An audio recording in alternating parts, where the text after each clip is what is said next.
Ça, c'est la dernière photo que j'ai prise moi-même en juillet 1976. Nous étions uniquement Yves et moi en Argentine, le reste de la famille était déjà de retour en France. Une photo en noir et blanc, la photo utilisée dans les campagnes de sensibilisation pour les disparus. Et à Buenos Aires, dans un grand parc, on est allés se promener tous les deux. Et puis moi, je prenais des photos, je faisais des photos. Donc j'ai pris plusieurs photos d'Yves pour les envoyer à la famille en France. J'ai jamais imaginé que ça allait être la dernière, mais enfin, heureusement, c'est une belle photo qui le représente absolument. Car Yves Domergue n'a plus donné de nouvelles depuis septembre 1976 et son frère, Éric, est tout seul dans un pays qui connaît alors une vague de répression terrible. Éric va se renseigner, tenter d'en savoir plus, mais sans résultat. Il quitte finalement l'Argentine, découragé. Il arrive en France le 13 novembre 1976. Yves, le frère que j'ai eu. 2e épisode. Je me souviens d'abord de la première conversation avec mes parents, avec ma sœur Brigitte, dans la cuisine, à Épinay. Non, et Brigitte dit, bon, il faut tout faire pour le sauver. Je lui dis, oui, bien sûr, on va tout faire pour le sauver. Mais il ne va pas revenir. Non, on ne va pas le retrouver. Non, j'ai été un peu cru, non, j'aurais pas dû dire ça peut-être. On ne savait pas encore la catastrophe qu'il y aurait avec 30 000 disparus, mais on savait très bien que les disparus étaient tués, non, ou immédiatement, ou ils passaient par des camps de concentration. Capucha ou cagoule. Voilà le lieu de réclusion de prisonniers le plus important. Une cagoule sur la tête ou un masque en toile couvrant les yeux. Couchés sur des tapis par terre et isolés les uns des autres, dans des cabines, les détenus qui arrivaient n'étaient plus appelés par leur nom, mais identifiés par un chiffre. Donc, j'ai toujours su que Yves n'allait pas revenir. C'était un choc, comme je dis, j'aurais pas dû le dire, mais bon, c'était aussi une façon de dire faisons tout, mais l'espoir est moindre, non ? Les prisonniers y demeuraient des heures, des jours, des mois, et pour certains d'entre eux, même des années. C'est une manière de les préparer, de me préparer moi aussi, non, de prendre conscience que c'était fini. Mais ce qui a été décidé, c'est que le lendemain, donc le 14 novembre, mon père prenne l'avion pour Buenos Aires. Donc dès que le deuxième fils est arrivé à Paris, j'ai repris l'avion le même jour, je suis parti là-bas faire toutes les démarches. Et il a passé une semaine en Argentine et il a présenté 3 habeas corpus, c'est-à-dire avis de recherche. On s'adresse à un juge fédéral et on demande qu'il interroge tous les militaires, la police, le gouvernement pour savoir si quelqu'un a vu, dans le cas présent, mon fils. Dans 3 villes différentes. À Rosario même, à la ville de La Plata, qui est la capitale de la province de Buenos Aires. Au cas où il aurait été enlevé sur le trajet, en train ou en bus, entre Rosario et Buenos Aires, dans la province de Buenos Aires. Parce qu'en principe, il devait revenir à Buenos Aires de Rosario quelques jours après. Et chaque fois, on m'a répondu, inconnu, votre fils, on ne le connaît pas. Et il est rentré en France, il n'avait plus rien à faire en Argentine, quoi. En plus, le consulat n'a pas été très sympa avec lui, ni avec moi non plus d'ailleurs, mais enfin il n'a pas été très sympa avec lui, ils l'ont pas beaucoup accompagné, alors que c'était un père désespéré qui voulait rechercher son fils disparu.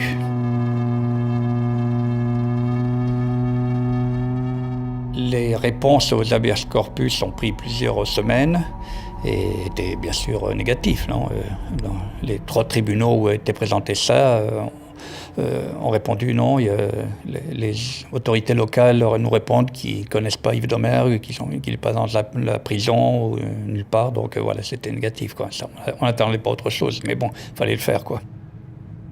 Il fallait beaucoup pour le décourager, mon père. Il était très solide. Mais bon, dès son retour, donc avant la fin novembre, tout début décembre, on a commencé la campagne en France. Avec la presse, à dénoncer ça, c'était le gouvernement de Valéry Giscard d'Estaing.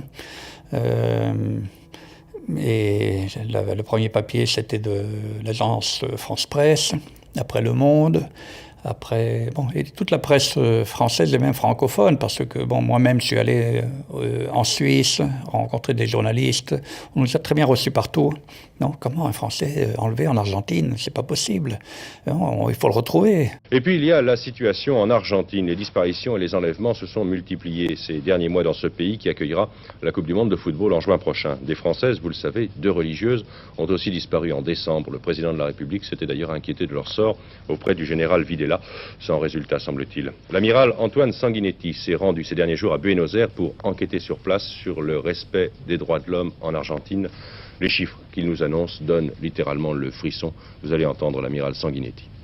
Il y a un total de 16 Français, dont 10 à nationalité française unique et 6 à double nationalité, qui sont détenus ou disparus en Argentine. Y compris les 2 religieuses. Y compris les 2 religieuses. Pour préciser exactement, il y a 8 disparus, tous de nationalité uniquement française, y compris les 2 religieuses.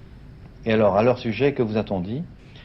Rien, que le gouvernement argentin ignorait totalement ce qui avait pu leur arriver. L'amiral Antoine Sanguinetti, en février 1978, aux 20h d'Antenne 2, de retour d'une mission avec la Fédération des droits de l'homme, une des rares voix françaises de l'époque à s'élever publiquement contre les disparitions. Votre sentiment personnel ? Guerre de sentiment personnel, elles ont disparu. Comme beaucoup de monde, comme des milliers de gens en Argentine. On est allé en Belgique, et après mon père s'est adressé même à des parlementaires aux États-Unis, au Vatican, etc. Et il y a beaucoup de portes qui se sont ouvertes, sauf celle du gouvernement français. Non ? Et mon père a demandé plusieurs fois un rendez-vous à Valéry Giscard d'Estaing, même à Raymond Barre, qui était le Premier ministre.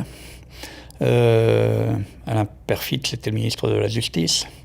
Oui, ne vous inquiétez pas, ils vont vous recevoir, monsieur Doumer, ils vont vous recevoir, ils ne l'ont jamais reçu. Il faut dire qu'à l'époque, surtout l'ambassade française dans l'Argentine, idéologiquement, ils étaient beaucoup plus proches de la dictature. Non ? Alors, je ne dis jamais qu'ils sont complices, mais au moins par omission, ils sont fautifs.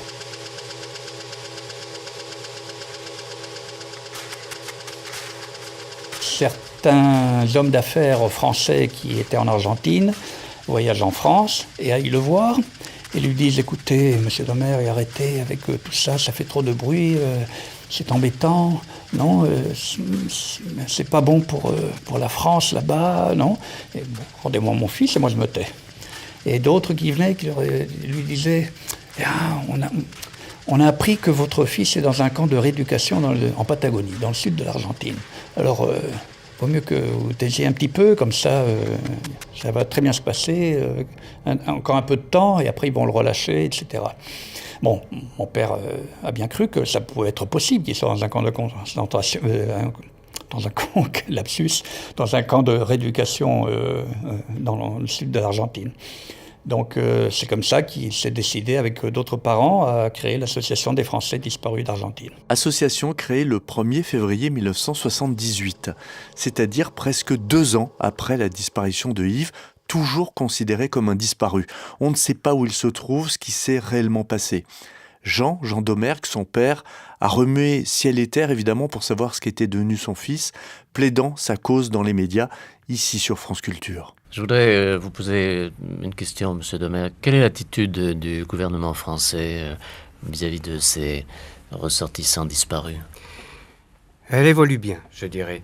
Elle évolue bien dans le sens qu'on a eu beaucoup de mal à le bouger. Au début, c'était un petit peu un mur aussi, toujours de bonnes paroles, mais enfin un petit peu un mur.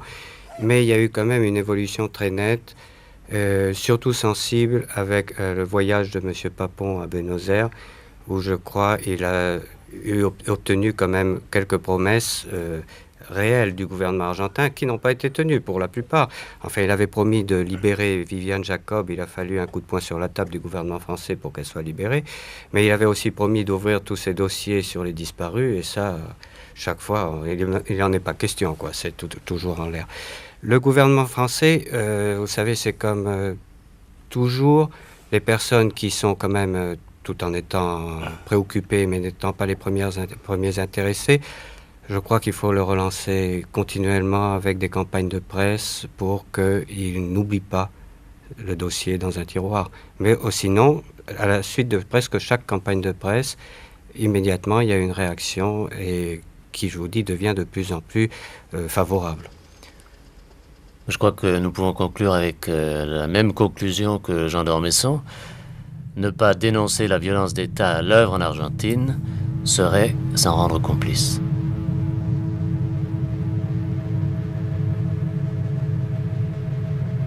Il s'est battu pour tous ces Français, pour tous ces Argentins.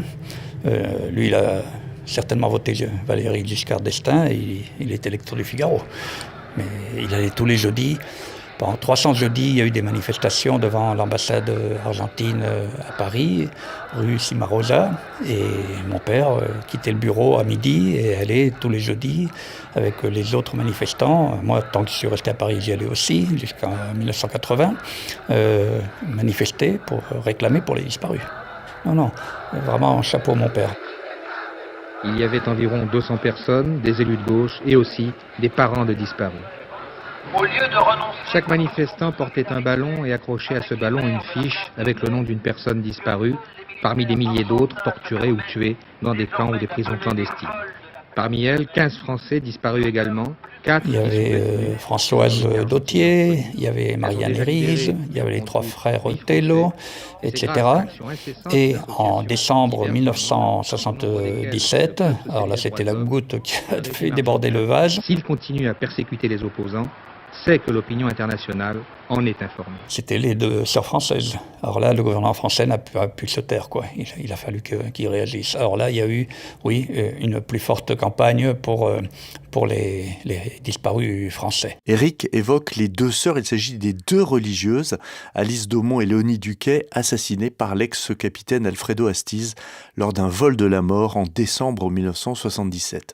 Quelques mois après, à l'approche de la Coupe du Monde, il y a bien eu quelques tentatives d'appel au boycott en France du Mondial 78 et une médiatisation accrue sur le sort des disparus, mais sans effet sur la junte militaire inflexible.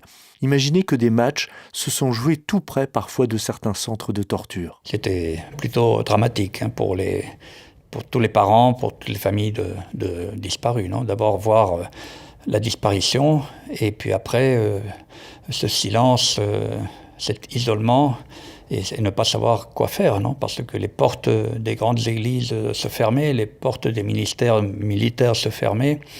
Beaucoup de portes de citoyens argentins et citoyennes argentines se fermaient parce que tout le monde avait peur. Non, et bon, on a bien vu l'exemple des mères de la place de Mai qui étaient vraiment toutes seules au départ. Dicen a nosotros si están vivos, si están muertos. ¿Por qué no nos dicen? Si le buscamos eso nada más, que nos respondan nada más, después nos retiramos. Los desaparecedores decían. Les responsables des disparitions disaient. Videla decía. Videla disait. No está. Los desaparecidos no están. Que les disparus n'étaient plus là. Frente al desaparecido. No tienen entidad, no están qu'ils n'existaient pas. Están desaparecidos. Qu'ils n'avaient pas d'identité. Es una incógnita el desaparecido. Qu'ils n'étaient ni vivants ni morts. No está. Qu'ils avaient disparu. Ana Maria Carriega est une des figures importantes dans la lutte pour la mémoire et la justice concernant les crimes de la dictature argentine. C'est une survivante de la torture. C'est la fille d'Esther Balestrino de Carriega, tuée en même temps que les 2 religieuses françaises, et l'une des fondatrices des Mères de la Place de Mai. Les mères vérifiaient donc cela.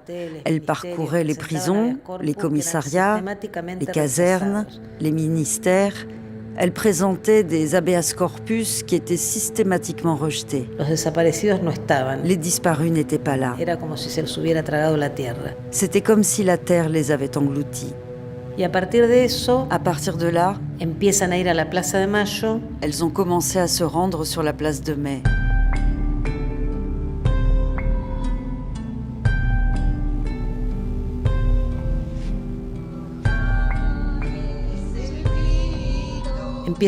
à tourner autour de la pyramide. Car la police leur disait de circuler, car l'état d'urgence avait été déclaré et qu'elles ne pouvaient pas être plus de 2 personnes. Et elles ont commencé à marcher.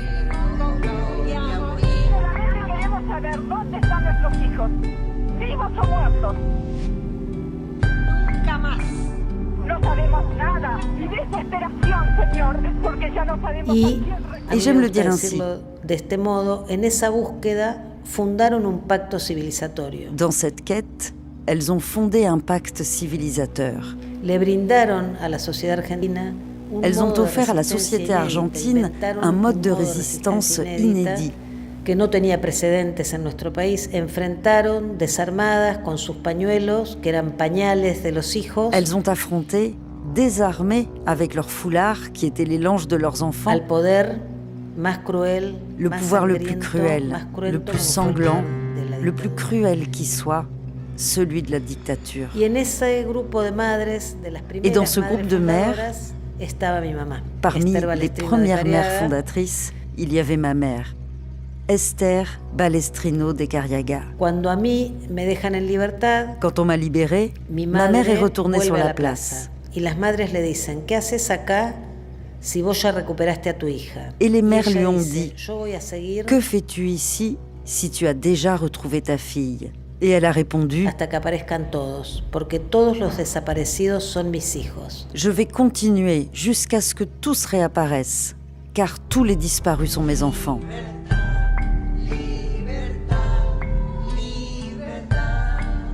Lo que daba cuenta ya Cela témoignait déjà d'une quête, de una búsqueda, de una lucha, d'un combat que había dejado de ser individual, qui avait cessé d'être individuel pour devenir collectif. Todas por todos.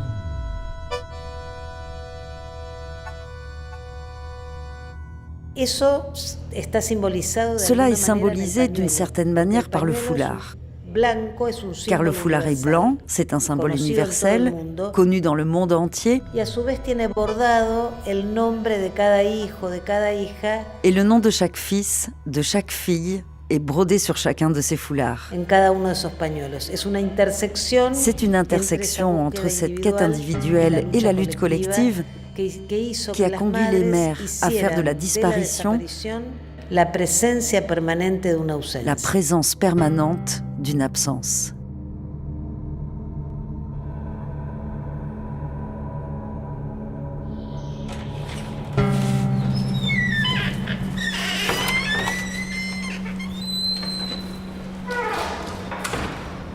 Espacio Memoria y Derechos Humanos, ex-ESMA. Voilà, donc je suis dans le bâtiment immense. Histoire de l'ESMA, de l'école au centre clandestin.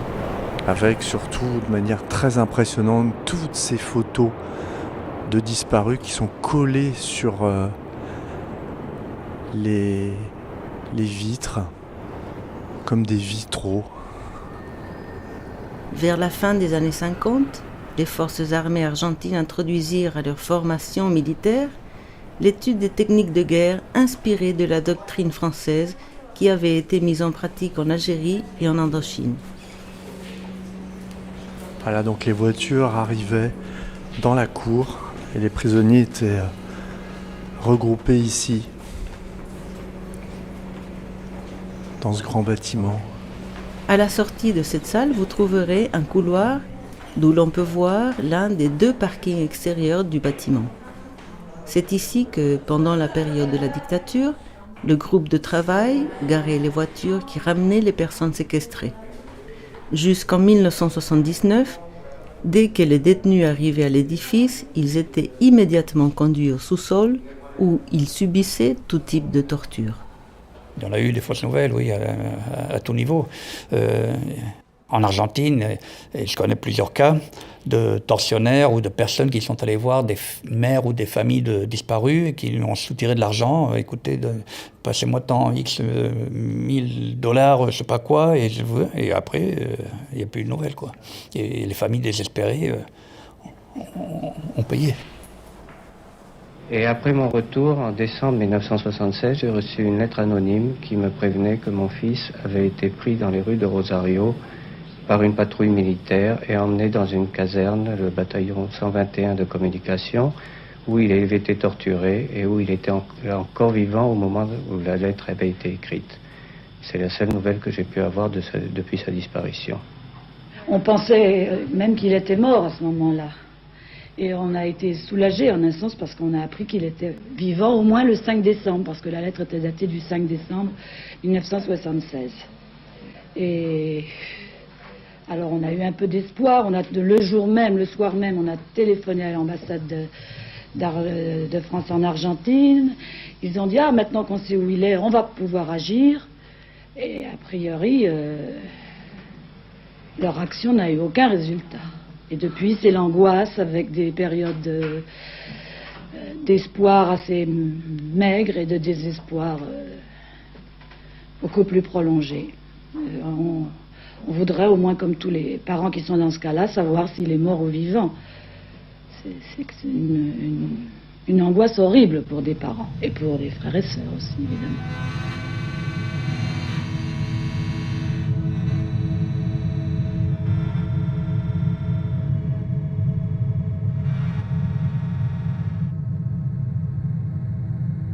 Et l'Église a été complice parce qu'ils avaient installé, par exemple, dans une église pas loin de chez moi, c'est une église à droite, les curés, ils faisaient, on va dire, des cures au pendule, c'était ça.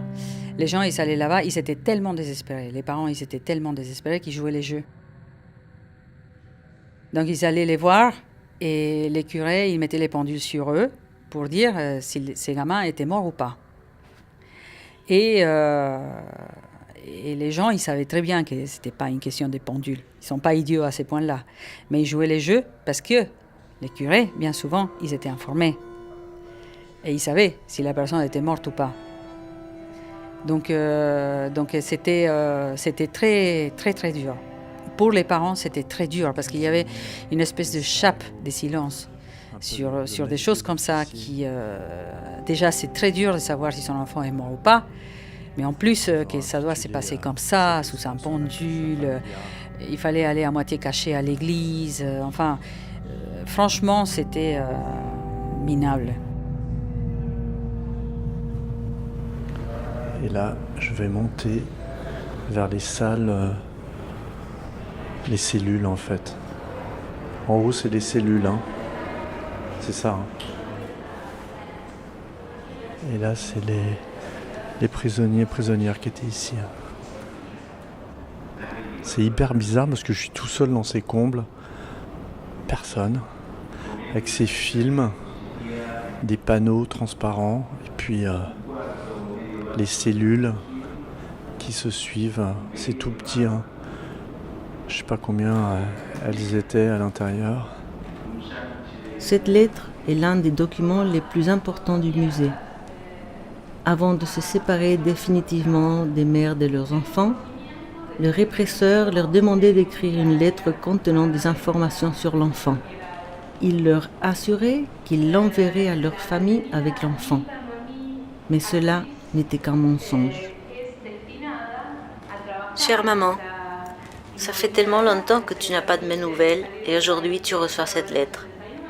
Je suis vraiment désolée de ne pas avoir écrit avant, mais ça a été impossible pour moi car j'étais à l'étranger pour mon travail. Voilà mon fils. Il s'appelle Sébastien. J'ai donné naissance dans une clinique de Buenos Aires. Il a fait 3,8 kg. Il est né au forceps. Je vais très bien, en bonne santé. Le porteur de l'enfant est un ami à moi qui me rend le service car je ne peux pas le faire en ce moment. Mais ne t'inquiète pas, je vais très bien et je vais te recontacter bientôt. L'enfant est né le 15 avril. J'aimerais que tu fasses la déclaration de naissance. Je t'envoie ici ses habits et du lait.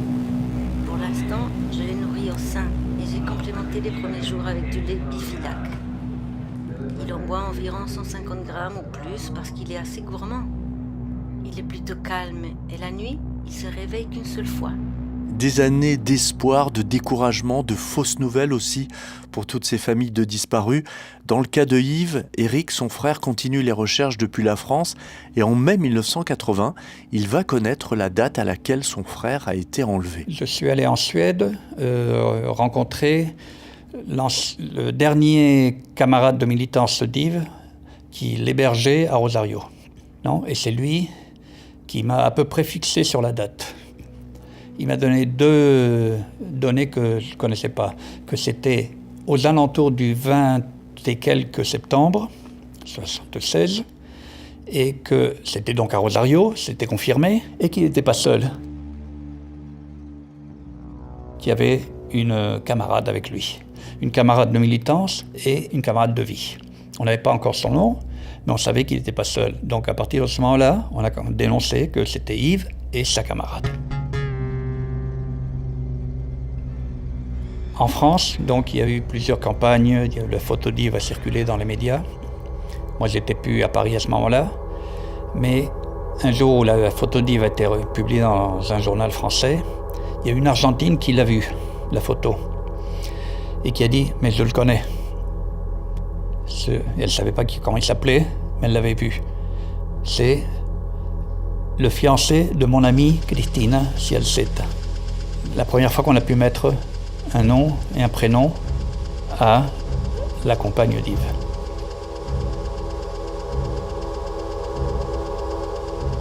Donc c'était vraiment un moment aussi fabuleux, non, de pouvoir mettre un visage, un nom et une histoire à la moitié qu'il nous manquait, non, dans la vie d'Yves. Et bon, comme ça, on l'a rapidement adopté dans la famille. Aucun d'entre nous ne l'a connu personnellement, mais on l'a adopté. Et bon, c'est comme ça que on a fait toutes les démarches pour les deux. Yves et Christine étaient ensemble.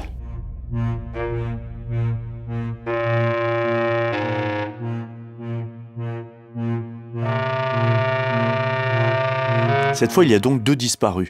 A-t-on des preuves de leur mort? Vont-ils rester à jamais des Desaparecidos comme 30 000 autres personnes?